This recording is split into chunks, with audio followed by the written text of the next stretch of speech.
Kalau nak buat puding karamel tanpa telur, mula-mula kita sediakan karamel dulu dengan 1 cawan gula pasir. Kita biarkan dia melarut dan hangus sendiri. Dah perang macam ni baru masukkan setengah cawan air panas.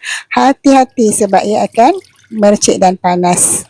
Untuk bahan custardnya, 1 tin susu cair, 2 tin air, tin susu cair tadi lah, 1/4 cawan gula, 4 sudu kecil tepung custard, setengah paket serbuk agar-agar dan juga 1 sudu kecil esen vanila.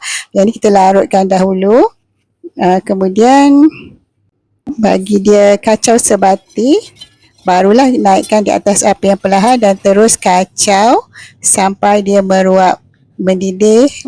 Masak, kena kacau selalu, nanti dia melimpah susu tu bila mengelegak, dan matikan api lah bila dia dah masak.